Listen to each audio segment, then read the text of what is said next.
யாக்கோபு என்னும் சிறு பூச்சியே பயப்படாதே, இஸ்ரவேலின் சிறு கூட்டமே கலங்காதே. உன்னை பேர் சொல்லி அழைத்தே, உள்ளங்கையில் வரைந்தே, நீ என்னால் மறக்கப்படவில்லை.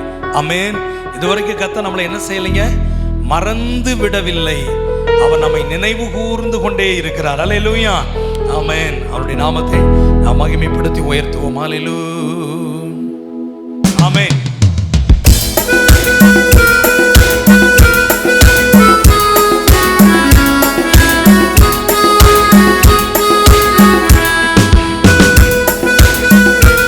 நன்றி அப்பா.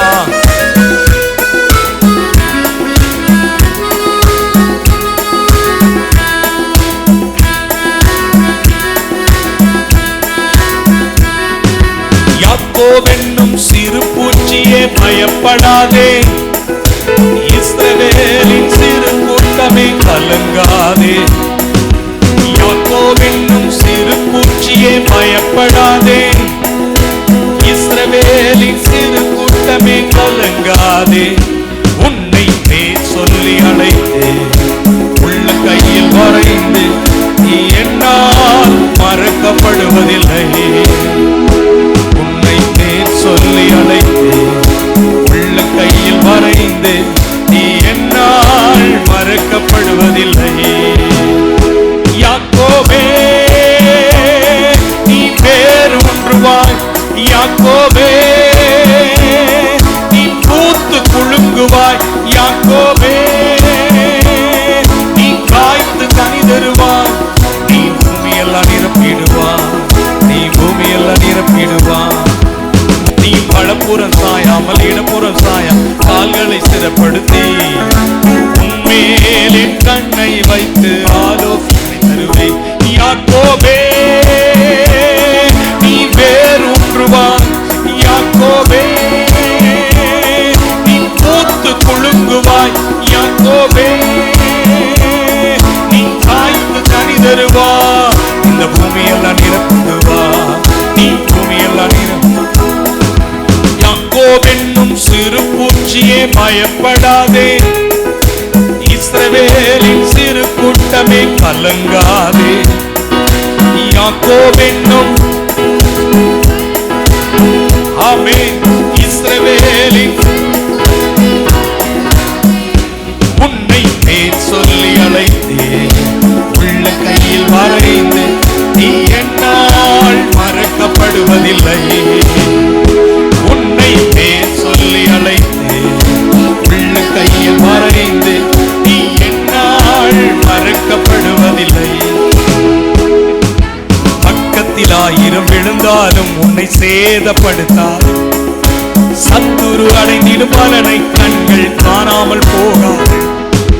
பக்கத்தில் 1000 விழுந்தாலும் உன்னை சேதப்படுத்தாது, சத்துரு அடைந்திடும் பலனை கண்கள் காணாமல் போகாது. மறுபடியும், பக்கத்தில் 1000 விழுந்தாலும் உன்னை சேதப்படுத்தாது, சத்துரு அடைந்திடும் பலனை கண்கள் காணாமல் போகாது.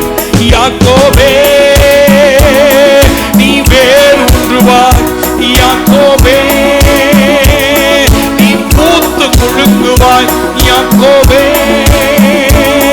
நீ காய்ந்து கனி தருவாய், பூமியெல்லாம் நிரப்பிடுவாய், நீ பூமியெல்லாம் நிரப்பிடுவாய். யாக்கோபென்னும் சிறு பூச்சியே பயப்படாதே, இஸ்ரவேலின் சிறு கூட்டமே கலங்காதே.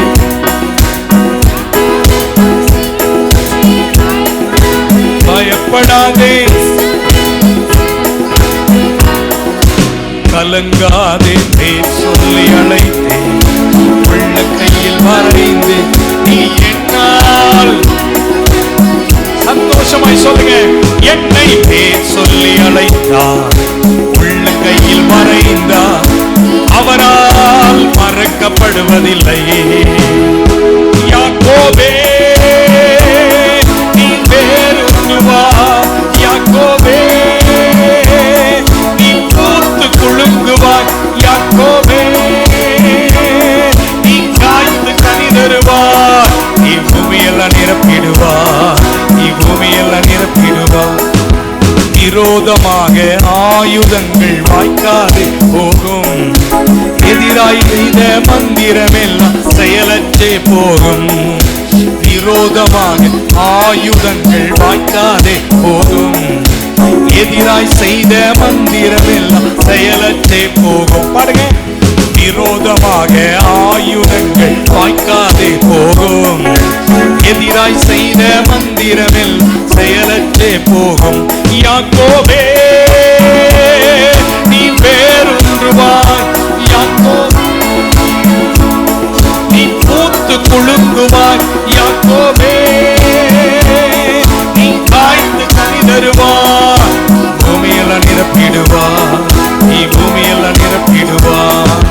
யாக்கோபென்னும் சிறு பூச்சியே பயப்படாதே, இஸ்ரவேலின் சிறு கூட்டமே கலங்காதே.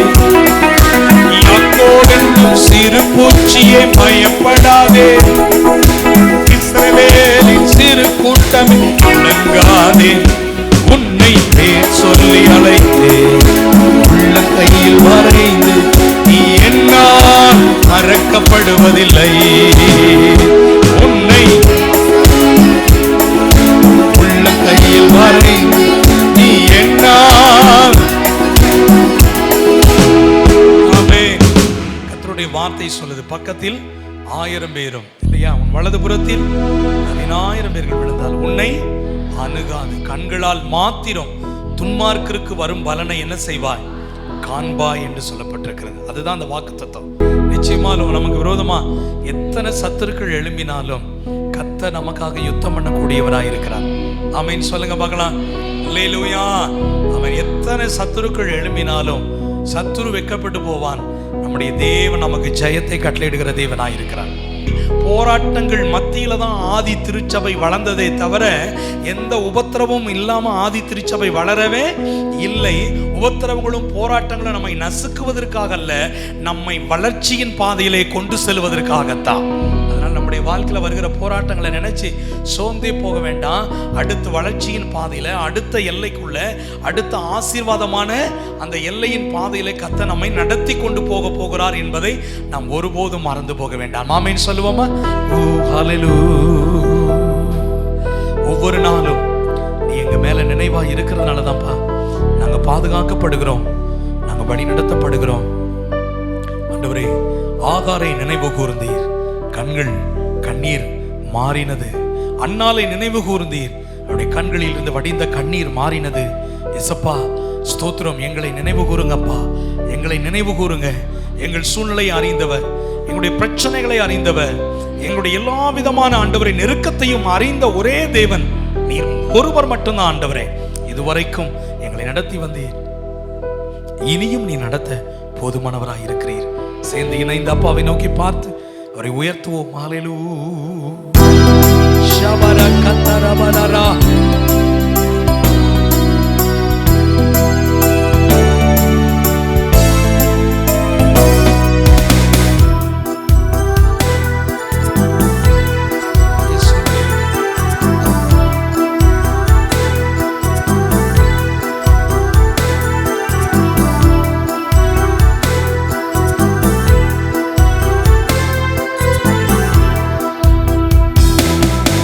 மறவாமல் நினைத்தீரையா,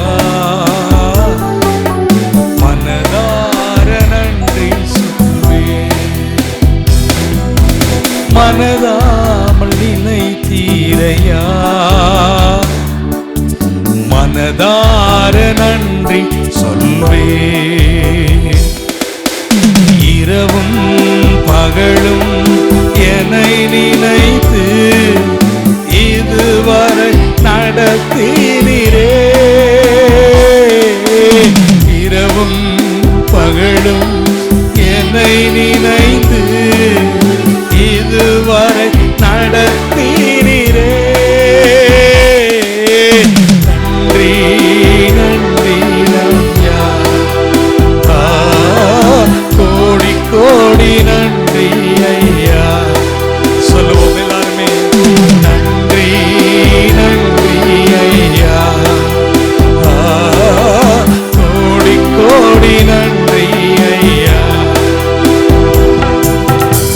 எபினேச நீர்தானையா இதுவரை உதவி நீரே. எபினேச நீர்தானையா இதுவரை உதவி நீரே. எல்ரோகி எல்ரோகி என்னையும் கண்டீரே, எப்படி நான் நன்றி சொல்வேன். எல்ரோகி எல்ரோகி என்னையும் கண்டீரே, எப்படி நான் நன்றி சொல்வேன். நன்றி நன்றி ஐயா, கோடி கோடி நன்றி ஐயா. அப்பா உங்களுக்கேப்பா நன்றி, உங்களுக்கு நன்றி அப்பா, நன்றி அப்பா.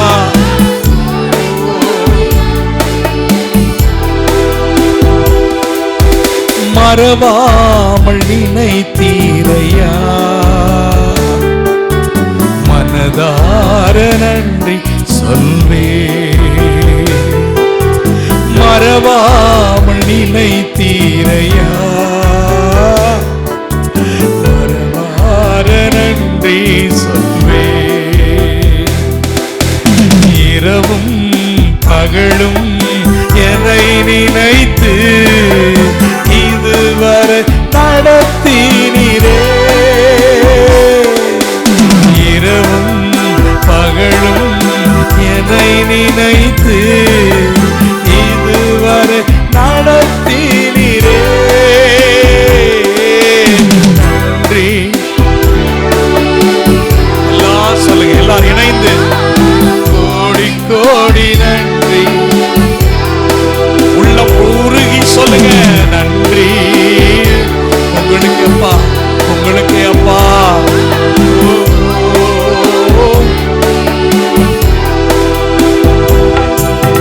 பலவீன நேரங்களில் பலன் தந்தீரையா, பலவீன நேரங்களில் உம்பலன் தந்தீரையா. சுகமானின் சுகமானே தழும்புகளால் சுகமா என் குடும்ப மருத்துவ நீரே. சுகமானின் சுகமானே தழும்புகளால் சுகமானே என் குடும்ப மருத்துவ நீரே. நன்றி நன்றி ஐயா, கோடி கோடி நன்றி ஐயா. உங்களுக்கு அப்பா நன்றி நன்றி ஐயா, கோடி கோடி நன்றி ஐயா. மறவாமல் நினைத்தீரையா, மனதார நன்றி சொல்வே. மறவாமல் நினைத்தீரையா, மனதார நன்றி சொல்வே. இரவும் பகலும் என்னை நினைத்து இதுவரை நடத்தினீரே. இரவும் பகலும் என்னை நினைத்து இதுவரை நடத்தினீரே. நன்றி இயேசுவே, உங்களுக்கு மகிமை மகிமையப்பா, உங்களுக்கு மகிமையப்பா. அப்பா நன்றி நன்றி கோடி கோடி. தடைகளை உடைத்தீரையா, தள்ளாட விடவில்லையே. தடைகளை உடைத்தீரையா,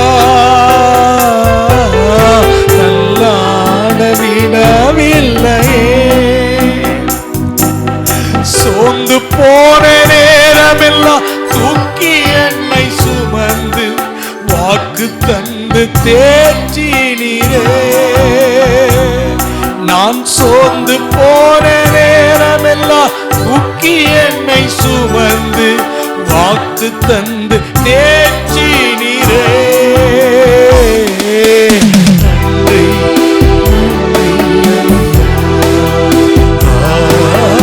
கோடி கோடி நன்றி ஐயா,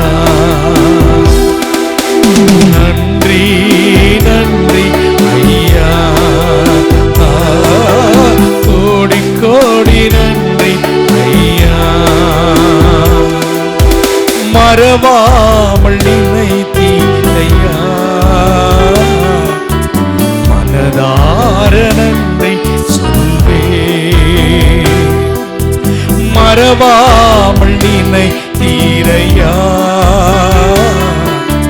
மனதார நன்றி சொல்வே. இரவும் பகலும் என்னை நினைத்து இதுவரை நடத்தினீரே. இரவும் பகலும் என்னை நினைத்து இதுவரை நடத்தினீரே. நன்றி நன்றி உங்களுக்கு பா கோடி கோடி. உங்களுக்கு தந்தையே தந்தையே நன்றி.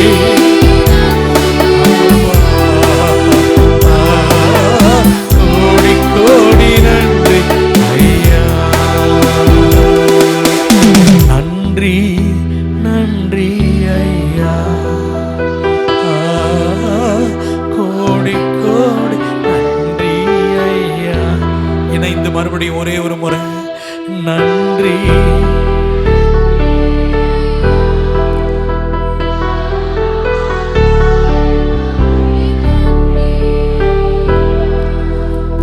நீங்க செய்த எல்லா நன்மைகளையும் நாங்கள் நினைத்து எங்கள் இருதயத்தின் ஆழத்திலிருந்து நாங்கள் கோடி நன்றி பலிகளை நாங்கள் ஏறெடுக்கிறோம் அப்பா.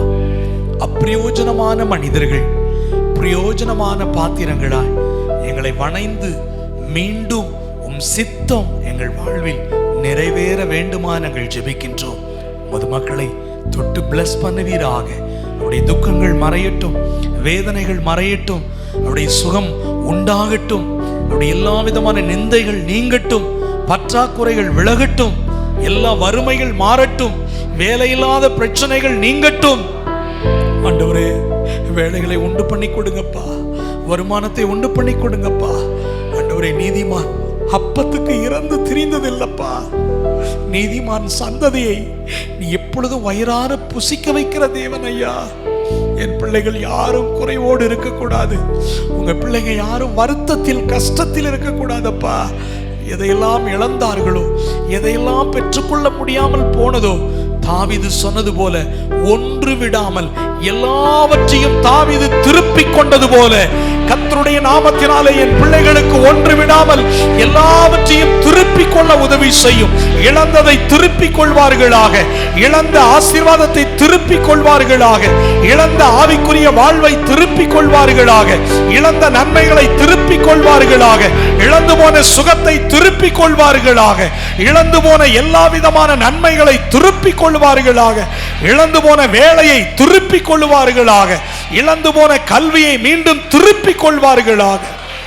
எல்லாவற்றையும் கர்த்தர் திருப்பிக் கொள்ள கிருபையும் பலனையும் தந்திரலும் உடைய வல்லமை உள்ள கரத்திலே நாங்கள் ஒப்புக் கொடுக்கிறோம்.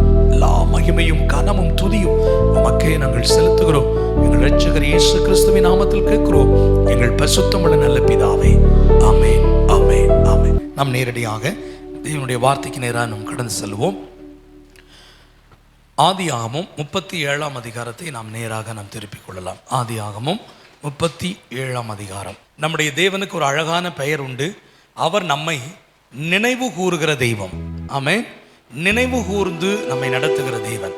அதனால யோவான்ல சொல்லப்பட்டிருக்கு, உலகத்தில் உங்களுக்கு உபத்திரவம் உண்டு, ஆனாலும் திடன் கொள்ளுங்கள், உலகத்தை நான் ஜெயித்தேன் என்று நம்முடைய தேவன் சொல்லி இருக்கிறதை நாம் பார்க்கின்றோம். அவர் உலகத்தை ஜெயித்திருக்கிறார்.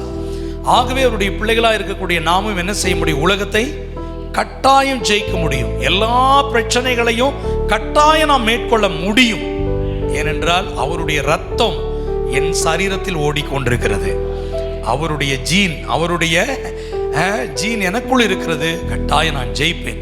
விசேஷமாக அற்புதமான ஒரு தெய்வ மனிதர் யோசேப்பு, அவரை பற்றி தான் நாம் கொஞ்சம் தியானம் பண்ண போறோம். அதாவது முழு வேதத்திலையும் குற்றமே சாட்டப்படாத சில பரிசுத்தவான்கள் உண்டு. வேதத்தில் குற்றமே சாட்ட முடியாது. குற்றம் கண்டுபிடிக்க முகாந்திரம் தேடினார்கள், ஒரு குற்றமும் கண்டுபிடிக்க முடியவில்லை. அப்படி தானியேலுக்கு சொல்லப்பட்டிருக்கிறது. அப்படி சில பரிசுத்தவான்களில் குற்றமே கண்டுபிடிக்கப்படாத அற்புதமான ஒரு பரிசுத்தவான் இந்த யோசேப்பு. குற்றம் சாட்டப்படாத இந்த பரிசுத்தவான் எந்த சூழ்நிலையில் அவன் குற்றமற்றவனாய் வாழ்ந்தான் என்றால், எல்லாம் சாதகமாய் இருக்கும் பொழுது அவன் நீதிமானாய் வாழவில்லை. எல்லாமே சாதகமாக இருக்கிறது, எந்த ப்ராப்ளமும் இல்லை, எல்லாமே எனக்கு அனுகூலமாய் இருக்கிறது, எங்க திரும்பினாலும் எனக்கு நன்மைதான், எந்த ஒரு சத்துருக்களும் இல்லை, எந்த ஒரு பிரச்சனையுமே இல்லை. அப்படிப்பட்ட நல்ல சூழ்நிலையில அவன் நீதிமானாய் குற்றமற்றவனாய் வாழல. எந்த சூழ்நிலையில குற்றமற்றவனாய் வாழ்ந்தான் தெரியுங்களா? சுத்தி இருக்கிற எல்லாமே அவனுக்கு சாதகமாக இல்லை, சுற்றி இருக்கிற எல்லாமே அவனுக்கு எப்படிதான் இருந்தது? பாதகமாக இருந்தது. சுற்றி இருக்கிற எல்லா சூழ்நிலைகள் பாதகமாக இருந்தது. உடன் பிறந்தவர்கள் அவனுக்கு பாதகமாக இருந்தார்கள். சரிங்களா? அந்த தேசத்தில் அவனுக்கு பாதகமாக இருந்தார்கள். அவனுக்கு ஒருவர் கூட சாதகம் இல்லை, எல்லாருமே பாதகமாக தான் இருந்தார்கள். அப்படிப்பட்ட பாடுகளின் மத்தியில் தான் குற்றமற்ற பரிசுத்தவானாய் யோசேப்பு வாழ்ந்ததை நம்மால் பார்க்க முடியும். ஆமென் சொல்லுவோமா? அப்படிப்பட்ட ஒரு பாதகமான நிலைமையிலிருந்து யோசேப்பை கர்த்தர் எப்படி ஆசீர்வதித்து உயர்த்தினார் என்பதை தான் நம்ம கொஞ்ச நேரம் தியானிக்க போறோம். வாசிப்போம். ஆதியாகமம் 37 இந்த 2ஆம் வசனத்துல நம்ம கவனிக்க வேண்டிய ஒரு பகுதி என்னன்னா, யோசேப்புக்கு வயது 17. எத்தனை வயதுங்க? 17 வயது. இது டீனேஜ். இன்னும் அவன் மேஜர் ஆகல, 18 வயசு கூட ஆகல. 17 வயதுல அவனுக்கு பிரச்சனை ஸ்டார்ட் ஆகுது. 17 வயதுல அவனுக்கு மிகப்பெரிய ஒரு பிரச்சனை ஸ்டார்ட் ஆகுது. என்ன அப்படின்னா, அவன் சொப்பனம் காண்ற ஒரு அனுபவம் அவனுக்கு இருக்குது. அந்த அதிகாரத்துக்கு கீழே பார்த்தீங்கன்னா, அவன் சொப்பனம் கண்டு சொப்பனத்தை சொல்லுகிறான். அந்த சொப்பனத்தை கேட்ட உடன்பிறந்த சகோதரர்கள் எல்லாம் அதை சாதகமாக ஏற்றுக்கொள்ளவில்லை, அதை பாதகமாக ஏற்றுக்கொண்டு அவனுக்கு விரோதமாக செயல்படுகிறதை நாம் அங்கே பார்க்கலாம். கவனிப்போம். சகோதரர்களும் ஆடு மேய்க்கிறவர்கள். இப்போ உடன்பிறந்த சகோதரர்கள் எல்லாம் ஒரு குறிப்பிட்ட இடத்துல ஆடுகளை மேய்த்து கொண்டிருக்கிறார்கள். தன்னுடைய தகப்பன் யோசேப்பை அழைத்து, தன்னுடைய சகோதரர்கள் நலமாய் இருக்கிறார்களா, அவர்கள் சேமமாய் இருக்கிறார்களா, நீ விசாரித்து வா என்று சொல்லி தன்னுடைய குமாரன் யோசேப்பை அங்கே அனுப்புகிறான். அப்பொழுது என்ன நடக்கிறது? வாசிப்போம். 37ஆம் அதிகாரம், அதே 37ஆம் அதிகாரம் 12, 13. இங்க ஒரு வார்த்தை போடப்பட்டிருக்கு. அவன் போன இடத்தினுடைய பேர் என்னதுங்க? சீகேம் என்ற இடம். அந்த சீகேம் என்ற இடம் எப்படிப்பட்ட இடம் தெரியுங்களா? தன்னோடு உடன் பிறந்த 2 சகோதரர்கள், ஒன்று லேவி, இன்னொன்று சிமியோன். இந்த 2 பேரும் சீகேம்ல இருக்கக்கூடிய ஆண் மக்கள் எல்லாரையும் கொலை செய்யப்பட்ட ஒரு இடம். ஒரு ஆண் மக்கள் கூட இல்லை. இந்த 2 பேர் போய் அந்த சீகேம்ல இருக்கக்கூடிய அத்தனை ஆண்களையும் கொலை செய்தார்கள். அந்த சீகேமுக்கு இவனுங்க ஆடு மேய்க்க போயிட்டானுங்க. இப்ப இவங்க போனது கூட்டமா போனார்கள், அதனால பாதிப்பு அவங்களுக்கு இல்லவே இல்லை. ஆனா தனியா போற நபருக்கு என்ன இருக்கு? பாதிப்பு கட்டாயம் இருக்கு. இளையவன் இப்ப அப்பா சொல்றாரு, நீ சீகேமுக்கு போ அப்படின்னு சொல்லும் பொழுது இந்த யோசேப்பு என்ன சொல்லியிருக்கலாம்னா, அப்பா, நம்முடைய சொந்த சகோதரர்களால் அங்க இருக்கிற ஆண்கள் எல்லாம் கொலை செய்யப்பட்டிருக்கிறார்கள், அந்த இடத்துக்கு போனா கட்டாயம் எனக்கு என்ன வரும்? ஆபத்து வரும். என் உயிருக்கு என்ன இல்லை? கேரண்டி இல்லை, எனக்கு பாதிப்பு தான். அதனால நிச்சயமாக நான் அங்கே போக மாட்டேன். கட்டாயம் அதை சொல்லியிருக்கலாம். ஆனால் அவன் சொல்லவே இல்லை. பாருங்க, அவன் சொல்லவே இல்லை. நடந்தது என்னன்னா, அந்த வசனத்தை கவனிங்க. 13ஆம் வசனத்தை பாருங்களேன். அப்பொழுது இஸ்ரவேல் யோசேப்பை நோக்கி, உன் சகோதரர் சீகேமிலே ஆடுகளை மேய்க்கிறார்கள் அல்லவா, உன்னை அவர்களிடத்துக்கு அனுப்புகிறேன், வா என்றான். அவன் இதோ போகிறேன் என்றான். அவ்வளவுதான், இதோ நான் போகிறேன் என்றான். அப்படின்னா என்ன அர்த்தம்னா, அதாவது தன்னுடைய தகப்பனுடைய வார்த்தைக்கு அப்படியே கீழ்ப்படிந்து மனப்பூர்வமாய் ஒப்பு கொடுத்து அவன் அந்த இடத்துக்கு போகிறத நம்மளால என்ன செய்ய முடியுதுங்க, பார்க்க முடிகிறது. தகப்பனுக்கு உடனே கீழ்ப்படுகிறான். மறு வார்த்தை சொல்லவில்லை, எந்த பேச்சும் பேசவில்லை, சந்தோஷமாய் அவன் புறப்பட்டு போகிறதை நம்மால் அங்கே பார்க்க முடிகிறது. ஆக முதல் பிரச்சனை என்னன்னா, அந்த சீகேமுக்கு போன உடனே தன்னுடைய சகோதரர்கள் எல்லாம் பார்க்குறாங்க, இதோ சொப்பனக்காரன் வருகிறான். பாருங்க அடுத்த பிரச்சனையை பாருங்க. அவன் வர்ற இடமே ரொம்ப பிரச்சனையான இடம், யார் வேணாலும் செய்யலாம். ஆனால் மற்றவர்களால் அவனுக்கு பிரச்சனை வரல, அங்கே தன் சொந்த சகோதரர்களால் அடுத்து ஒரு பிரச்சனை வருது. என்ன பிரச்சனை அப்படின்னா, இப்போ சீகேமில் தேடி பார்க்குறான், சீகேமில் அண்ணன் மாதிரி யாருமே இல்லை. அப்போ பக்கத்தில் இருக்கிற ஒருத்தன் கேட்குறான், என்னப்பா இப்படி சுற்றி அலைந்து கொண்டு இருக்கிறாயா, யாரை தேடுகிறாய்? என் சகோதரர்களை தேடுகிறேன். உன் சகோதரர்கள் எங்கே இல்லை, எங்கே போயிட்டாங்க? தோத்தானுக்கு போயிட்டார்கள். அந்த தோத்தான் என்ற இடம் எப்படிப்பட்ட இடம் தெரியுங்களா? நல்ல நீர் வளம் நிறைந்த இடம். அந்த இடத்துல யோசேப்பை தூக்கி ஒரு இடத்துல போடுறாங்க. அந்த இடம் எப்படிப்பட்ட இடமா இருந்ததா? தண்ணி இல்லாத இடம், வெறுங்குழி என்று வேதம் சொல்லுகிறது. எங்க தோண்டினாலும் என்ன வரும்? தண்ணி வரும், நீர்வளம் நிறைந்த இடம். ஆனா அங்க அவர்கள் தேடி கண்டுபிடித்து ஒரு வெறுங்குழியை கண்டுபிடிக்கிறார்கள். அப்படிப்பட்ட சூழ்நிலையில யோசேப்பு அந்த வெறுங்குழியில் தள்ளப்படுகிற ஒரு அனுபவத்தை நம்மால் பார்க்க முடியும். தன் சொந்த சகோதரர்களால் தள்ளப்படுகிறான். இப்ப கவனிங்க, வீட்டை இழந்துட்டான், சொந்த சகோதரர்கள் இருக்க அந்த நட்பை அவன் இழந்து விடுகிறான். அடுத்து தன் சொந்த சகோதரர்களால் அவனுக்கு படுமோசம் வருகிறது. அடுத்து என்ன நடக்கிறது என்றால், அங்கிருந்து இஸ்மவேலர்கள் வருகிறார்கள். அவங்க கையில இவனை 20 வெள்ளி காசுக்கு விற்று போடுகிறார்கள். 20 வெள்ளி காசுக்கு விற்கப்படுகிற ஒரு நிலைமை.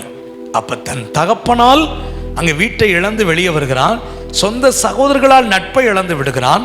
அடுத்து தன் சொந்த சகோதரர்களால் தன் ஜீவனையும் இழக்கக்கூடிய ஒரு நிலைமை வருகிறது. அப்ப யூதாவும் ரூபனும் தான் சொல்றாங்க, வேண்டாம், இஸ்மவேலர்கள் வர்றாங்க, அவனை அவங்க கையில நம்ம ஒப்பு கொடுத்துடலாம். சொந்த சகோதரனை கொலை செய்யறது நமக்கு ரொம்ப மனசு வேதனையா இருக்கும், வேணான்னு சொன்னதுனால 2 பேருடைய ஆலோசனையை கேட்டு மற்ற சகோதரர்களை இசைந்து அவளை விற்று போடுகிறார்கள். இப்ப அங்க பாதிக்கப்பட்டு அவன் எங்கே கொண்டு போகப்படுகிறான் என்றால், கானான்ல இருந்து புறப்பட்டு கடைசியில் முடிவு அவன் எங்க வந்து சேர்றான்னா எகிப்து. எகிப்துனா என்ன இடம்? அடிமைத்தனம். எகிப்து என்றால் இருள் நிறைந்த இடம். அவன் கடந்து போன பாதைகள் எல்லாம் பார்த்தீங்கன்னா நெருக்கமான பாதைகள், உயிருக்கு கேரண்டியே இல்லை. அப்படிப்பட்ட சூழ்நிலையில தான் அவன் கடந்து வருகிறான். அப்படிப்பட்ட நிலைமையில தான் அவன் கடந்து வருகிறான். சிறையில கொண்டு போய் தள்ளப்படுகிறான். சிறையில கொண்டு போய் தள்ளப்பட்ட யோசேப்பு அவன் எவ்வளவு நாட்கள் அங்க இருந்தான்னு தெரியல. ஆனா திடீரென்று கர்த்தர் கிரியை செய்யற நேரம் வந்துருச்சு. கர்த்தர் யோசேப்புக்காக வேலை செய்கிற நேரம் வந்து விட்டது. அதுக்கு முன்னால ஏன் கர்த்தர் வேலை செய்யலையா? யோசேப்புக்கு மனம் இறங்கலையா? யோசேப்புக்கு கர்த்தர் கையை கொடுக்கலையா? ஏன் கொடுக்கல? இப்படிலாம் பல கேள்விகள் நமக்குள்ள வரலாம். ஆனால் ஒரு நேரத்தை கர்த்தர் வைத்திருக்கிறார், ஒரு குறித்த காலத்தை கர்த்தர் வைத்திருக்கிறார். ஒரு குறித்த அந்த நேரத்தில் தான் கர்த்தர் உங்களுக்கென்று வைத்திருக்கிற ஆசீர்வாதத்தையும் நன்மையையும் அவர் கொடுக்கின்ற ஒரு நேரத்தை நம்மால் பார்க்க முடியும். இப்ப அவனுக்கு நேரம் வந்துருச்சு. இப்ப யாருக்கு சொப்பனம் வருது? பார்வோனுக்கு ஒரு சொப்பனம். அந்த சொப்பனத்துக்கு விளக்கமே யாராலையும் என்ன செய்ய முடியல, சொல்லவே முடியல. இந்த சொப்பனத்தை கொடுத்தது யாரு? கர்த்தரே கொடுக்கிறார். எதிரிக்கு கர்த்தர் சொப்பனத்தை கொடுக்கிறார். ஏன் தெரியுமா? இங்கதான் யோசிப்பை கர்த்தர் உயர்த்துகிற ஒரு நேரம் வருது. சொப்பனத்தை கொடுத்த உடனே அது விளக்கம் சொல்ல ஒருவரும் இல்லை. அப்பதான் சிறைச்சாலைக்குள்ள இருக்கிற ஒருத்தன் போய் அந்த அதிகாரி சொல்றான், சிறைச்சாலைக்குள்ள ஒருத்தன் இருக்கிறான், சொப்பனத்தையும் சொல்லுவான், சொப்பனத்துக்கு விளக்கத்தையும் சொல்லக்கூடிய ஒரு கிருபையை கர்த்தர் யோசேப்புக்குள்ள வைத்திருக்கிறார். நடந்தது என்ன? அப்ப வந்து உடனே அதான் அந்த வசனம் 41:15. பார்வோன் யோசேப்பை நோக்கி, ஒரு சொப்பனம் கண்டேன், அதன் அர்த்தத்தையும் சொல்ல ஒருவரும் இல்லை. நீ சொப்பனத்தை கேட்டால் அதன் அர்த்தத்தை சொல்லுவாய் என்று உன்னை குறித்து நான் கேள்விப்பட்டேன் என்றான். அப்பொழுது யோசேப்பு பார்வோனுக்கு பிரதியுத்தரமாக, நான் அல்ல. இந்த இடத்தை கவனிங்க, நான் அந்த இடத்துல தாங்க தன்னை மறைத்து தேவனை உயர்த்துகிறதை நம்மால் பார்க்க முடியும். நான் அல்ல, நான் அல்ல, நான் அல்ல, நான் அல்ல. அடுத்து என்ன சொல்றாரு பாருங்களேன். இப்பொழுது யோசேப்பு பார்வோனுக்கு பிரதியுத்தரமாக, நான் அல்ல, தேவனே பார்வோனுக்கு மங்களகரமான உத்தரவு அருளி செய்வார் என்றான். பாருங்க, அவர்தான் உனக்கு சொல்ல போறாரு, நான் இல்லவே இல்லை. வயசு எத்தனை? வயசு எத்தனை? இன்னைக்கு இருக்கிற இந்த 17 வயதுள்ள வாலிபர்களை நீங்க சிந்திச்சு பாருங்க. இன்றைக்கு இருக்கக்கூடிய 17 வயதுள்ள வாலிபர்களுக்கும் அன்றைக்கு இருந்த 17 வயது வாலிபருக்குள்ள வித்தியாசத்தை பாருங்க. அன்னைக்கே அப்படி ரொம்ப ஹம்பிளா தன்னை உயர்த்தாமல் கர்த்தரை உயர்த்தி கர்த்தரை மகிமைப்படுத்தி வாழ்ந்திருப்பது உண்மையானால் ஏன் இன்றைக்கு சாத்தியம் இல்லையா? நம்மால் வாழ முடியும். நம்முடைய பிள்ளைகளை கர்த்தருக்குள் வாழ்ந்து காட்ட முடியும். நிச்சயமாக நடக்கும். அந்த 17 வயதுள்ள வாலிபன் அழகாய் சொல்லுகிறார், மங்களகரமான காரியத்தை கர்த்தரே உங்களுக்கு என்ன செய்வார், அதை அருளி செய்வார் என்று அவன் சொல்லுகிறதை இங்க பார்க்கிறோம். பாடுகளில் தப்புவிக்க அவன் ஒருபோது அந்த ஒவ்வொரு பிரச்சனை மத்தியிலும் வரும்பொழுது இதிலிருந்து நான் விடுதலை ஆகணும், இதிலிருந்து நான் விடுதலையை பெற்றுக்கொள்ளணும், யார்ட்டையும் அவன் ரெக்கமெண்ட் பண்ணல, அந்த மனசுல கூட அவன் நினைக்கல. சரிங்களா? எந்த இடத்துலையும் தன்னை அவன் உயர்த்தல. நீங்க அவன் வாழ்க்கையை கவனிச்சு பாருங்க. அவனுடைய அந்த 17 வயதிலிருந்து அந்த உயர்த்தப்பட்ட நேரம் வரைக்கும், உயர்த்தன பிறகும் கூட எந்த இடத்திலையும் யோசேப்பு தன்னை உயர்த்தவே இல்லை. அந்த ஒவ்வொரு பாடுகளின் மத்தியிலையும் கர்த்தரையே தான் அவன் உயர்த்துகிறான். இதற்கெல்லாம் என்ன காரணம்? நடந்தது என்ன? எகிப்து தேசத்துக்கு முழுவதுக்கும் கர்த்தர் அவனை அதிகாரியாக, அதிபதியாக, அதே பார்வோனால அவன் உயர்த்தப்படுகிறதை நம்மால் பார்க்க முடியும். ஆமென்.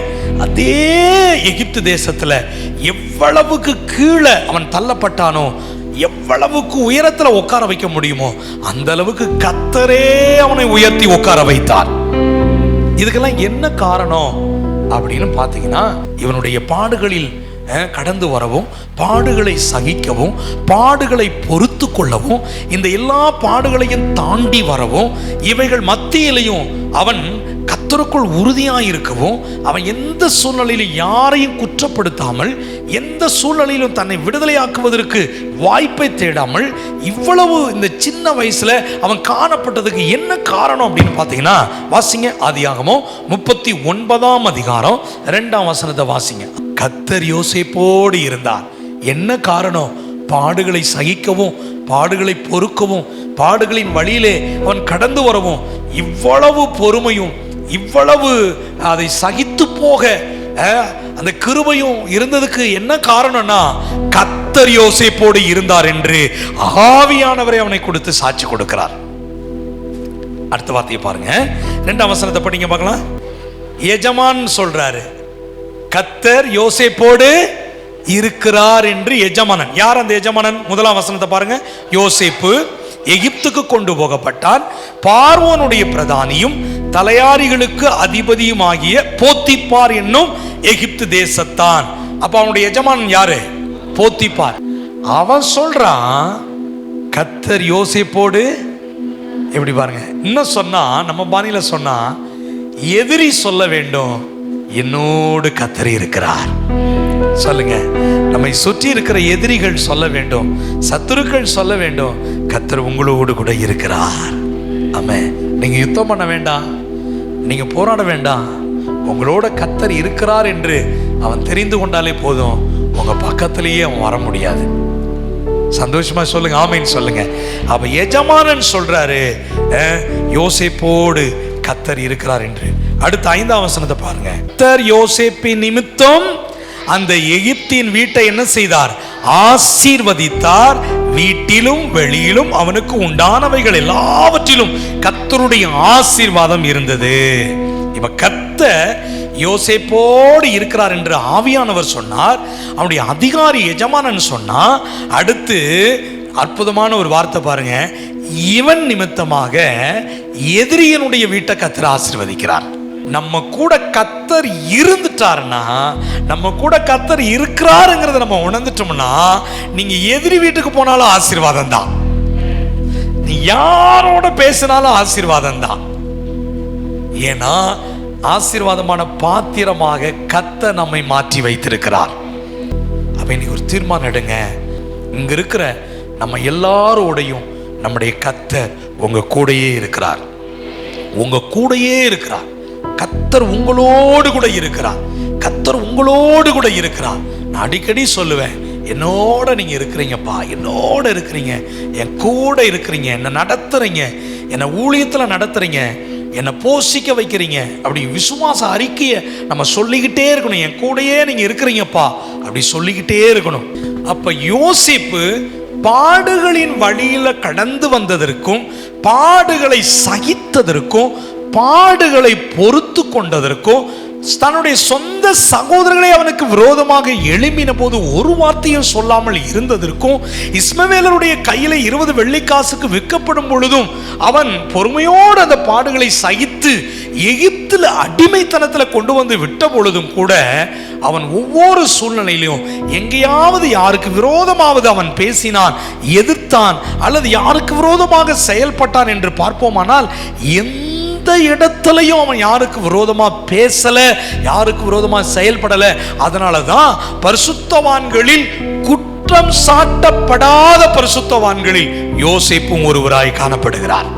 ஏன்னா ஒவ்வொரு சூழ்நிலையிலும் யோசேப்புக்கு தெரியும், என் கூட இருக்கிறவ சர்வ வல்லவ, என் கூட இருக்கிறவ சர்வ சேனைகளின் அதிபதி என் கூட இருக்கிறா. யுத்தம் என்னுடையது அல்ல, இந்த யுத்தம் என் கூட இருக்கிறாரே அவருடைய யுத்தம்.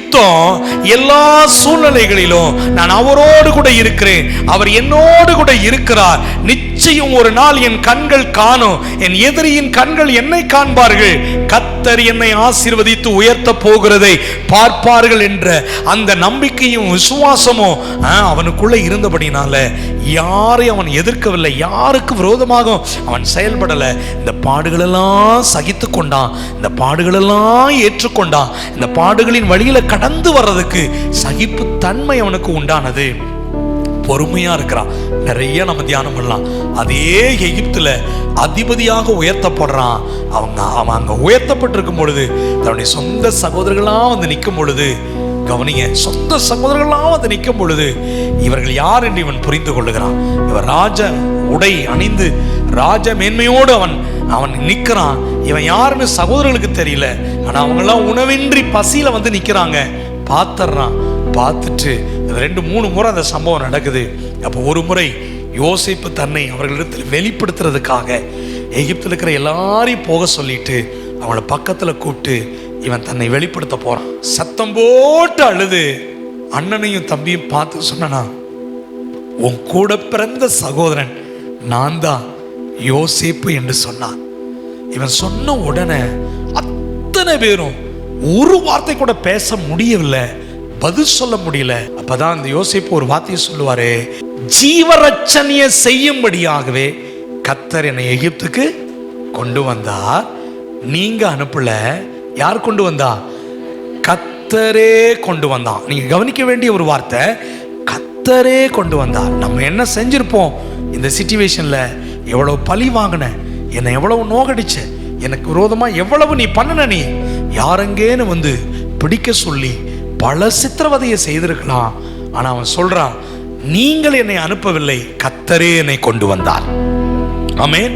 அப்ப ஒவ்வொரு பாடுகளின் வழியில நீங்க நடந்து வரீங்க பாத்தீங்களா? நீங்க வரலைங்க, உங்களை யாரோ பாடுகளுக்கு உட்படுத்தல. நல்ல கவனித்துக் கொள்ளுங்க, இந்த சத்தியத்தை நீங்க புரிந்து கொள்ளணும். இந்த பாடுகளின் வழி கர்த்தரே உங்களை நடத்தி கொண்டு வருகிறார். கர்த்தரே உங்களை கரம் பிடித்து நடத்தி கொண்டு வருகிறார். இந்த பாடுகளை சகித்துக் கொள்ளுங்கள், இந்த உபத்திரவத்தை சகித்துக் கொள்ளுங்கள், இந்த நெருக்கத்தை பொறுத்து கொள்ளுங்கள். நிச்சயமாலும் ஒரு நாள் விடிய போகிறது, ஒரு நாள் உங்களுக்கு பிறக்க போகிறது. அந்த அற்புதமான நாள் உங்க வாழ்க்கையில நீங்க நினைத்து கூட பார்க்க முடியாத உன்னதமான உயர்வையும் உன்னதமான ஆசீர்வாதத்தையும் உன்னதமான நன்மையையும் கர்த்தரே உங்களுக்கு கொடுத்து எதிராளியினுடைய வீட்டை ஆசீர்வதித்து உங்க கண்ணுக்கு முன்னால யாரெல்லாம் உங்களுக்கு பாதகமாய் நினைத்தார்களோ அவர்கள் முன்பதாக உங்க தலையை நிமர பண்ணி மீண்டும் உங்கள் வாழ்க்கையை துளிர்விடுகிற செய்கிற தேவனை நாம் ஆராதிக்கிறோம் என்பதை மறந்து போக வேண்டாம். அது 100% உண்மை, கட்டாயம் நடக்கும். யோசேப்பை உயர்த்தினது உண்மையானால் அவருடைய இரத்தத்தினாலே கழுவப்பட்டு அவருடைய பிள்ளையாக மாற்றப்பட்டிருக்கிற நம்மை அவர் உயர்த்துவது நிச்சயம். நம்முடைய பாடுகளை மாற்றுவது நிச்சயம். நம்ம நெருக்கத்திலிருந்து நம்மை மாற்றி அற்புதமாய் நடத்துவது நிச்சயம். நம்முடைய பிள்ளைகளை உயர்த்த போகிறது நிச்சயம். உடைய வேண்டுதலை பரிபூர்ணமாய் நிறைவேற்ற போகிறது நிச்சயம். இந்த வேத சத்தியங்கள் அத்தனையும் உண்மை உண்மை உண்மை பிரியமானவர்களே. ஆகவே யோசேப்பை அழகாய் வழிநடத்தி அதே எகிப்து தேசத்திலே உயர்த்தி அவனால் ஆசீர்வாதத்தை பெற்றது போல உங்களால் உயர்த்தப்பட்டு உங்களால் அநேகர் ஆசீர்வாதம் பெரும்படிக்கு கர்த்தர் உங்கள் வாழ்க்கையை மாற்றுவார். எத்தனை பேர் விசுவாசிக்கிறீங்க? ஆமென் சொல்லுங்க. அப்படி முழங்கால் படிட்டு தெய்வ சமூகத்தில் அர்ப்பணித்து, அப்பா, பாடுகளின் மத்தியிலும் குற்றம் சாட்டப்படாத ஒரு பரிசுத்தவானாய் அழகாய் நடத்தி வந்தீங்களப்பா. ஓ ஸ்தோத்திரம்பா. ஆண்டவரே, என்னை நடத்த நீர் போதுமானவர் ஐயா. என்னை நடத்த நீர் போதுமானவர் ஆண்டவரே. எந்த சூழ்நிலைகளும் தடைகளை உடைத்து ஆண்டவரை சோர்ந்து போன நேரமெல்லாம் என்னை தூக்கி சுமந்து என்னை நடத்த போதுமானவர். பலவீன நேரங்களில் என்னை பலப்படுத்தி நீ வந்தி ஆண்டவரை. வியாதிப்பட்ட நேரத்தில் சுகம் தந்து நடத்தி வந்தி. எந்த சூழ்நிலையில் என்னை வெட்கப்படுத்தவில்லை அப்பா. யோசேப்பை உயர்த்தின அதே தேவன், யோசேப்பை பாடுகளின் வழியிலே கடந்து வந்து அவனை அழகாய் நடத்தி வந்த தேவன் என்னை நடத்த நீர் போதுமானவர். கர்த்தரை நாம் ஸ்தோத்திரித்து அவரை நாம் மகிமைப்படுத்தி அவரை உயர்த்துவோம். நன்றி அப்பா. இயேசுவே, அர்ப்பணிக்கின்றேன்.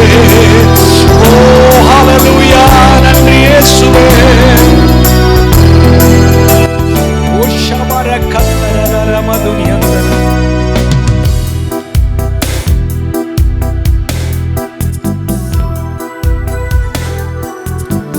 ஒவ்வொரு நாளும் என் கூட நீங்க இருக்கிறீங்கப்பா. என்னை நினைவு கூர்ந்து நடத்துகிற தேவன்.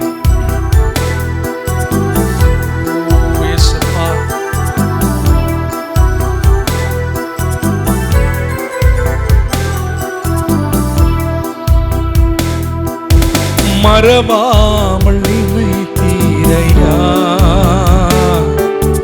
மனதார நன்றி சொல்வே.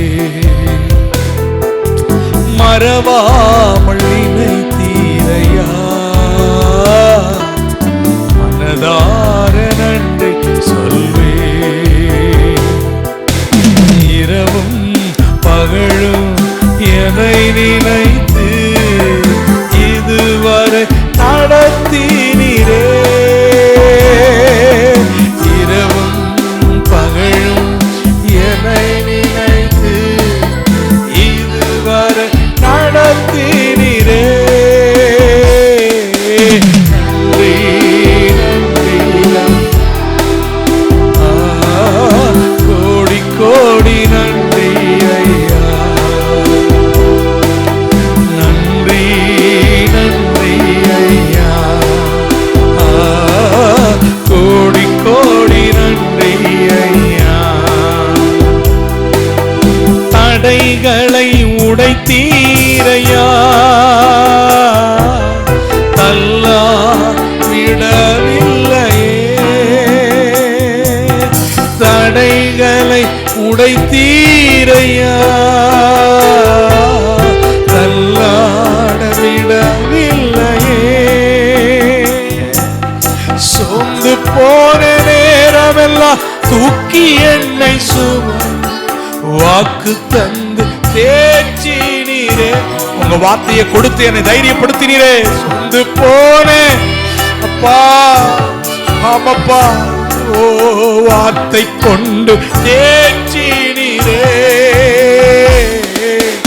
நன்றி நன்றி ஐயா. கோடி கோடி நன்றி. எத்தனை நெருக்கத்தின் மத்தியில கர்த்தருடைய வார்த்தை நம்மை தேற்றினதே. அவருடைய வார்த்தை நம்மை கரம் பிடித்தது, அவருடைய வார்த்தை நம்மை பாதுகாத்தது. நன்றி அப்பா. மறவாமல் நினைத்தீரையா, மனதார நன்றி சொல்வே. மறவாமல் நினைத்தீரையா, மனதார நன்றி சொல்வே.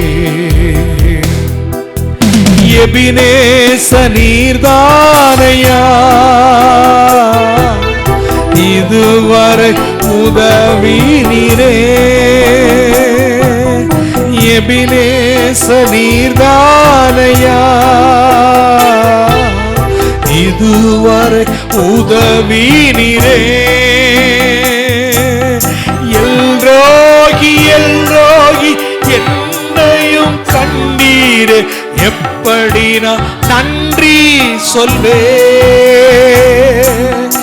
எல்ரோகி எல்ரோகி என்னையும் கண்டீரே, எப்படி நான் நன்றி சொல்வே. நன்றி நன்றி ஐயா, கோடி கோடி நன்றி ஐயா. நன்றி நன்றி ஐயா, கோடி கோடி நன்றி ஐயா. மறவாமல் நினைத்தீரையா, மனதார நன்றி சொல்வே. மறவாமல் நினைத்தீரையா, மனதார நன்றி சொல்வே. இரவும் பகலும் என்னை நினைந்து இதுவரை நடத்தினீரே. இரவும் பகலும் என்னை நினைந்து இதுவரை நடத்தினீரே. நன்றி நன்றி ஐயா, கோடி கோடி நன்றி. நடத்துவீங்கப்பா, நடத்துவீங்கப்பா. நன்றி, எல்லா சூழ்நிலையிலும் நடத்துவீங்கப்பா. கோடி கோடி நன்றி ஐயா. அன்புக்குரியவர்களே, நீங்க எந்த சூழ்நிலையில இருக்கிறீங்கிறத உங்களுக்குள் இருக்கிற, உங்களோடு இருக்கிற, யோசேப்போடு இருந்த கர்த்தர் உங்களோடு இருக்கிறார். மக்களே, என்னைக்கு ரட்சிக்கப்பட்டு ஞானஸ்நானம் எடுத்தீங்களோ அன்று முதல் கர்த்தர் உங்களோடு கூட இருக்கிறார். உங்கள் சூழ்நிலை தெரியும், உங்க வேதனை தெரியும், உங்க பிரச்சனை தெரியும், உங்க நெருக்கம் தெரியும், உங்க உபத்திரவம் தெரியும், உங்க கண்ணீரின் பாதை தெரியும், உங்கள் தேவை தெரியும். உங்களுடைய எல்லா விதமான சூழ்நிலைகளையும் அறிந்த அதே தேவன் யோசேப்பை நடத்தி வந்தவர் உங்களை நடத்தி கொண்டிருக்கிறார், உங்களை நடத்தி கொண்டிருக்கிறார். நிச்சயம் ஒரு நாள் வரப்போகிறது, கர்த்தர் உங்களை உயர்த்த போகிறார். எகிப்து தேசத்து முழுவதுக்கும் அதிபதியாக உயர்த்தின தேவன் உங்களை உயர்த்துவார். உடைய குறைவுகளை நிறைவாக்குவார். உடைய வேண்டுதலை பரிபூர்ணமாக நிறைவேற்றுவார். நிச்சயமாலும் கூட பிறந்த சகோதரர்கள், தகப்பன் எகிப்திலிருந்த அத்தனை எதிரிகள் அவனுக்கு பாதகமாய் இருந்தார்கள். ஆனால் உயர்த்தின பிறகுதான் தெரியுது யோசேப்போடு கர்த்தர் இருக்கிறார் என்று. ஆவியானவர் சொல்லுகிறார், தலைவன் சொல்லுகிறான், எஜமானன் சொல்லுகிறான், பார்வோன் சொல்லுகிறார், கூட இருக்கிற தகப்பன் சொல்லுகிறார்கள், சகோதரர்கள்லாம் சொல்றாங்க. அடிக்கடி அடிக்கடி யோசேப்பை பார்த்து சொன்ன ஒரே ஒரு வார்த்தை என்ன தெரியுமா? யோசேப்போடு கர்த்தர் இருக்கிறார். இந்த உலகம் உங்களை பார்த்து சொல்ல போது கர்த்தர் உங்களோடு கூட இருக்கிறார், கர்த்தர் உங்களோடு கூட இருக்கிறார். ஆகவே அற்புதமாய் நடத்தி கொண்டு வருகிறார், ஜெயம் தந்து நடத்துகிறார், குறைவில்லாமல் நடத்துகிறார். கர்த்தர் உங்களோடு இருக்கிறார் என்பதை சுற்றி இருக்கிற ஜனங்கள் சொல்ல போகிறார்கள், உங்கள் உறவினர்கள் சொல்ல போகிறார்கள், நண்பர்கள் சொல்ல போகிறார்கள், உங்களை பார்த்து ஏசினவர்கள் பேசினவர்கள் சொல்ல போகிறார்கள். கர்த்தர் உங்களுடைய தலையை உயர்த்த போகிறார். நன்றி அப்பா, நன்றி அப்பா. பலவீன நேரத்தில், வியாதிப்பட்ட நேரத்தில், கண்ணீர் வடித்த நேரத்தில் என் பிள்ளைகளை கைவிடல, உங்க பிள்ளைகளை நீங்க கைவிடலப்பா. நினைவு கூர்ந்தீங்க, யோசிப்பை நினைவு கூர்ந்து நடத்தினது போல தொடர்ந்து நினைவு கூர்ந்து நடத்தும் அப்படி வல்லமை உள்ள கரங்களில் ஒப்பு கொடுக்கிறோம். இந்த ஆராதனை முழுவதும் நீர் பொறுப்படுத்து ஆசீர்வாதமாய் நடத்தி கொடுத்ததற்காய் கொடா கொடி ஸ்தோத்திர பலிகளை நாங்கள் ஏறெடுக்கிறோம். எல்லா மகிமையும் கனமும் உமக்கே. இரட்சகர் இயேசுவின் நாமத்தில் கேட்கிறோம் எங்கள் பரிசுத்தமுள்ள நல்ல பிதாவே, ஆமென், ஆமென். என் ஆத்துமாவே, என் முழு உள்ளமே அவருடைய பரிசுத்த நாமத்தை ஸ்தோத்திரி. என் ஆத்துமாவே கர்த்தரை ஸ்தோத்திரி. கர்த்தர் செய்த சகல உபகாரங்களை மறவாதே, ஆமென். அவரின் அக்கிரமங்கள் எல்லாம் மன்னித்து என் நோய்களெல்லாம் குணமாக்கி என் பிராணனை அழிவுக்கு விலக்கி மீட்டு என்னை கிருபையினாலும் இரக்கங்களினாலும் முடிசூட்டி நன்மையினால் என் வாயை திருப்தியாக்குகிறார். கழுகுக்கு சமானமாய் என் வயது திரும்ப வாழ வயது போலாகிறது, ஆமென். பிதாவாகிய தேவனுடைய அன்பும் குமாரனாகிய இயேசு கிறிஸ்துவின் கிருபையும் தூயாவினுடைய சமாதான மாறுதல் பரிபூர்ண ஆசீர்வாதம் உமது வருகை மட்டும் எப்பொழுதும் நிலைத்திருப்பதாக, ஆமென். அல்லேலூயா சொல்லுங்க, அல்லேலூயா, அல்லேலூயா. May God bless you all.